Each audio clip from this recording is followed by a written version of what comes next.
안녕하세요. 임동훈 목사입니다. 오늘 우리에게 주신 하나님 말씀은 베드로 후서 3장 말씀입니다.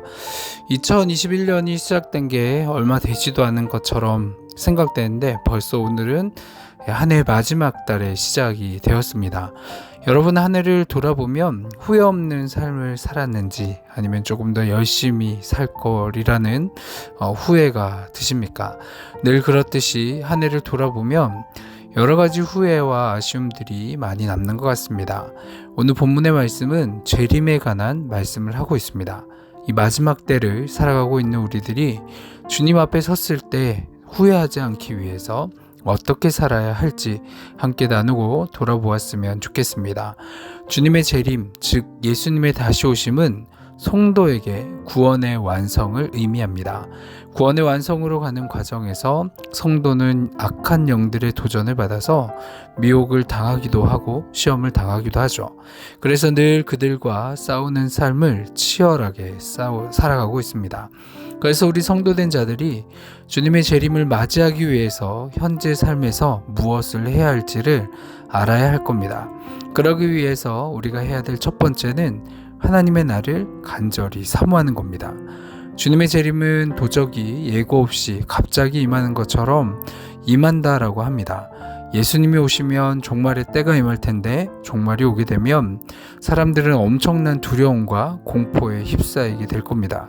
그렇지만 예수님을 믿어 구원받은 하나님의 백성에게 종말과 심판은 두려움과 공포가 아니죠.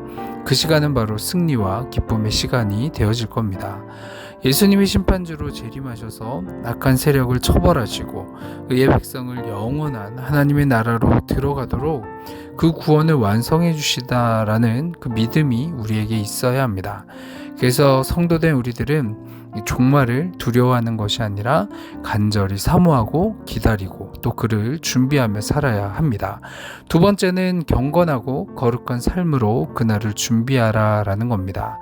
재림을 준비하는 삶이란 언제나 하나님 앞에서 경건하고 거룩하게 살아가야 합니다. 베드로는 우리에게 14절 말씀에 이렇게 권고를 합니다.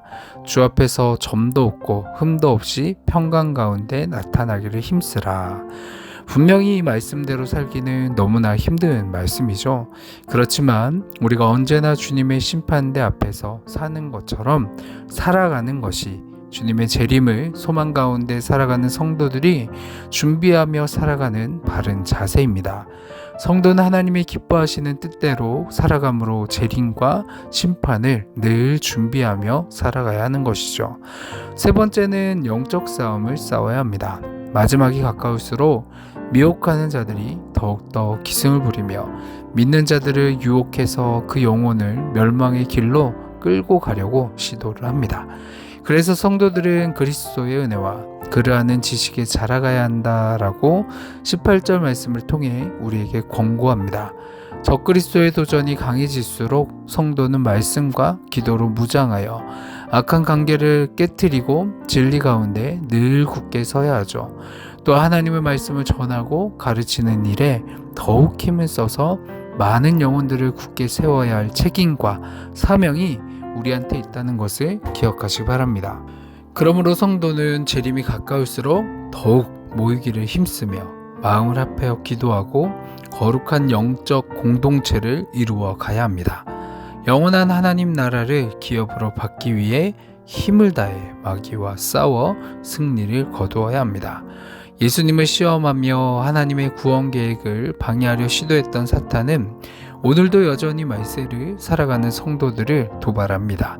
그러나 성도는 예수님이 그러셨던 것처럼 하나님의 진리의 말씀으로 무장하고 오직 하나님만을 전심으로 사랑하고 섬김으로 사탄의 도전을 물리치고 승리를 쟁취할 수 있는 모든 성도님 되기를 소망합니다. 아멘. 기도하겠습니다. 사랑이 많으신 하나님 아버지, 당신의 은혜에 감사합니다.